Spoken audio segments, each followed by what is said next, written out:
Hello everyone, this is Yuvraj. இந்த வீடியோவில் நம்ம என்ன பார்க்க போகிறோம்னு சொல்லி பார்த்தீங்கன்னா ஆகஸ்ட் 26க்கான Nifty and bank Nifty daily review stocks என்ன மாதிரி இருக்குன்னு சொல்லிட்டு பார்த்துக்கலாம். ஸோ அதுக்கு முன்னாடி சிங்கப்பூர் நிஃப்டி எந்த மாதிரி இருக்கான்னு சொல்லி பார்க்கும்போது நமக்கு ஒரு கன்சால்டேஷன் பேட்டர்ன் கிடச்சிருக்கான். அதாவது ஒரு எக்ஸ்பேண்டிங் ட்ரையாங்கிள் ஸ்ட்ரக்சர் கிடச்சிருக்கான். கரண்ட்லி மார்க்கெட் உங்களுக்கு ட்ரையாங்கிளுக்கான பாட்டத்தை ரீச் பண்ணனால வரக்கூடிய செஷனில் ட்ரையாங்கிளுக்கான டாப்புக்கு போகிறதுக்கான பாசிபிலிட்டிஸ் இருக்குது. ஸோ மார்க்கெட்டோட நேச்சர் நம்ம பார்க்கும்போது உங்களுக்கு புல்லிஷாக தான் இருக்கான். ஓகே, நம்ம மார்க்கெட் எந்த மாதிரி இருக்கான்னு சொல்லிட்டு பார்த்துடலாம். நிஃப்டியை பொறுத்தளவு இன்றைக்கி நியூ ஹை வச்சிருந்தாலும் மார்க்கெட் உங்களுக்கு ஆல் டைம் ஹைன்றனால இங்கேருந்து ஒரு கரெக்ஷன் கொடுத்துருக்கான்.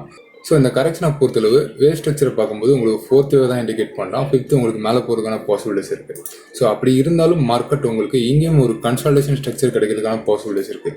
சிங்கப்பூர் நிஃப்டியை பொறுத்து கரண்ட்லி உங்களுக்கு 30 பாயிண்ட் ப்ளஸில் தான் இருக்கான். மார்க்கெட் 30 பாயிண்ட் ப்ளஸில் ஓப்பன் ஆனாலும் எப்போ மார்க்கெட் உங்களுக்கு 16,694 பிரேக் அவுட் கொடுக்குதோ ஸோ அதுக்கப்புறம் தான் ஃபர்தராக ஒரு இம்பல்ஸ் கிடைக்கிறதுக்கான பாசிபிலிட்டிஸ் இருக்குது. அது வரைக்கும் மார்க்கெட் உங்களுக்கு ஒரு கன்சால்டேஷன் ஃபேஸில் தான் இருக்கும். ஸோ வேவ் ஸ்ட்ரக்சர் பார்க்கும்போது 0 இங்கே ஸ்டார்ட் ஆகும், 1 2 தேர்ட் இங்கே ஸ்டார்ட் ஆகுது, தேர்டுக்கான ஃபர்ஸ்ட் வேவ், செகண்டு, தேர்டுக்கான தேர்டுக்கான 4th நடக்குது. ஸோ அந்த தேர்டுக்கான 4th பொறுத்தளவு உங்களுக்கு மினிமம் நம்ம 38 ஜோன் எதிர்பார்ப்போம். மார்க்கெட் இன்னும் 38 ரீச் பண்ணலை. அதாவது 38 உங்களுக்கு 16,591 இண்டிகேட் பண்ணுது. ஸோ மார்க்கெட் இந்த ரேஞ்சுக்கு ரீச் ஆச்சுன்னா ஃபர்தர் ஒரு நல்ல இம்பல்ஸ் எதிர்பார்க்கலாம். அதாவது மார்க்கெட் எப்போ 38 ரீச் பண்ணுதோ ஸோ இங்கேருந்து உங்களுக்கு இம்பல்ஸ் ஸ்டார்ட் ஆகும். ஸோ இன் பிட்வீனில் உங்களுக்கு மார்க்கெட் ஓப்பன் ஆச்சுன்னா இங்கே ஒரு கன்சல்டேஷன் நடக்கிறதுக்கு தான் பாசிபிலிட்டிஸ் இருக்குது.